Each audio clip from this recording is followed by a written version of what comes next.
দিইনি। তুমি যদি বলো যে ক্ষতি আমি করব না, এটা ক্ষতি নয়। হ্যাঁ, যারা পরিবার, সন্তান কিছুই দেখে না, ছাড়ে না মানুষকে, আমার মনে হয় তাদের সাথে কোনো ভদ্রতা বা কোনো কিছুই মানায় না। তাতে ঈশ্বরও সেখানে তোমাকে ছাড় দিয়ে রেখেছে। তুমি একটু ভেবে দেখো। আর যারা দেখছে আমার ভিউয়ার্স, তারাও আমার সাথে একমত হবে। তাদের কোনো রাইট নেই। তোমার ভালোবাসার মানুষরা তোমাকে বিক্রি করে, বিক্রি মিন্স তোমার ফটো লাগাতে পারে, তোমাকে নিয়ে দুটো ভালো কথা বলতে পারে, সেখানে তোমাকে সব কিছু করতে পারে।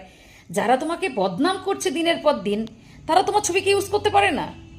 এটা রুলসের বাইরে, রেস্ট্রিকশন আছে, তুমি এটা করতে পারো। বুঝতে পেরেছো? এটা প্লিজ একবার ভেবে দেখো। আর তোমাকে ভালোবাসতাম, বাসি, আগামী দিনেও বাসবো। যদি কোনো ভুল দেখি, খারাপ কিছু দেখি, আমি তোমার মতো করে বোঝাবো। আমি একটু অন্যরকম। ওপেন প্ল্যাটফর্মে এসে তোমাকে বিক্রি করে খাবো না। তোমার খারাপটা দেখিয়ে লোকের কাছ থেকে পয়সা ইনকাম করব না। বুঝতে পেরেছো আমার বলার?